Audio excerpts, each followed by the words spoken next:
Hello everyone.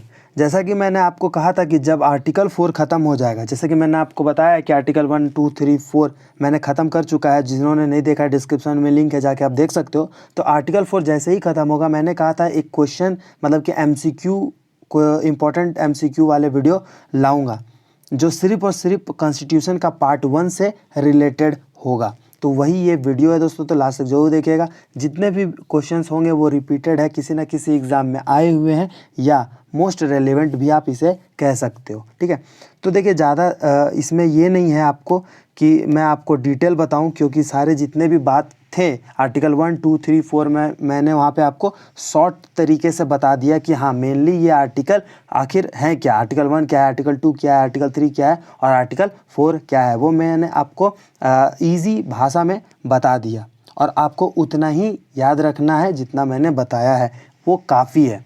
ठीक है, चलिए फर्स्ट क्वेश्चन को देखते हैं। देखिए फर्स्ट क्वेश्चन आपको क्या कहता है कि after the recommendation of state reorganisation commission formed in 1953 how many state and union territory were created। ठीक है, तो जब रिकॉग्नाइज मतलब कि कह सकते हो आप इसको कि रीऑर्गेनाइजेशन कमीशन फॉर्म्ड हुआ था। ठीक है, अब देखिए रीऑर्गेनाइजेशन कमीशन है ना, इसको हम लोग एक और चीज़ बोलते हैं। क्या बोलते हैं उसको? फजल अली कमीशन।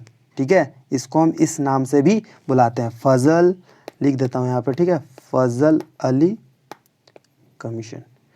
तो दोस्तों ये जब था ना, तो कितने स्टेट और यूनियन टेरिटरी थे? तो मैं आपको बता देता हूँ कि वो 14 स्टेट एंड 6 यूनियन टेरिटरी थे, याद रखना। ठीक है, चलिए बढ़ते हैं नेक्स्ट क्वेश्चन में। जितने भी क्वेश्चन है वो इंटरेस्टिंग है, अच्छा लगेगा आपको पढ़ने में। ठीक है, क्योंकि नए चीज़ जानोगे।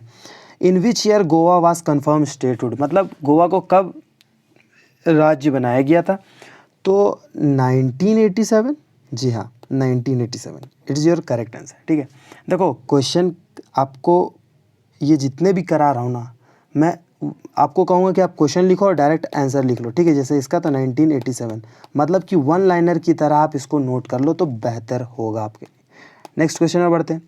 By 13 amendment act 1962 which of the following was given the status of state, मतलब 13 अमेंडमेंट एक्ट के तहत में किसे स्टेट घोषित किया गया था? तो क्या वो मणिपुर था, अरुणाचल प्रदेश, असम या नागालैंड? तो दोस्तों याद रखिएगा नागालैंड। ठीक है, नागालैंड। ठीक, बढ़े आगे। Correct chronology order of creation of Assam Nagaland. हाँ, तो अब देखिए इसमें बताना है कि कौन सा देश पहले बना, फिर उसके बाद, फिर उसके बाद, फिर उसके बाद, देश नहीं स्टेट। ठीक है दोस्तों, तो आसाम, नागालैंड, गोवा या फिर मिज़ोरम।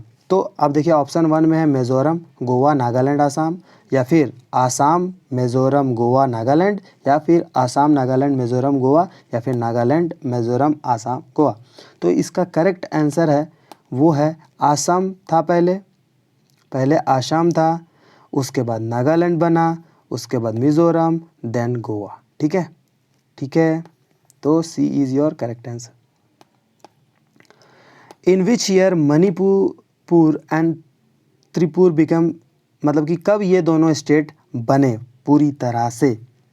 ठीक है, तो 1972 में बने। डेट क्या था दोस्तों? 21 जन 1972। ठीक है, बढ़े आगे। चलिए, which state created by Punjab reorganisation act 19, मतलब पंजाब रीऑर्गेनाइजेशन एक्ट के तहत कौन सा स्टेट बना? तो हरियाणा बना। ठीक है, हरियाणा बना। याद रखना, इजी है यार। इस देखो एक बार अगर ये पढ़ लोगे ना, जितना भी क्वेश्चन मैंने दिया है, एक बार सुन लो मेरा या फिर खुद ही पढ़ लो, तो आपको फिर याद रहेगा। ठीक है, by which amendment Sikkim was made a new state in Indian union? तो ये मैंने आपको जब आर्टिकल क्या बता रहा था, 2, जी हाँ, जब आर्टिकल 2 बता रहा था तो वहाँ मैंने इसके बारे में जिक्र किया था, that is 36th amendment act. ठीक है, और ये भी बताया था कि सिक्किम जो है वो 22वां राज्य बना था। तो which of the following formed as the 22 state of Indian union? तो सिक्किम। ठीक है, तो अगर आप बेसिक पढ़ते हो, ठीक है, तो आपको सारा चीज़ क्लियर रहेगा। चलिए, in which year Andhra Pradesh was created? 1956 is your correct answer. ठीक है, 1956।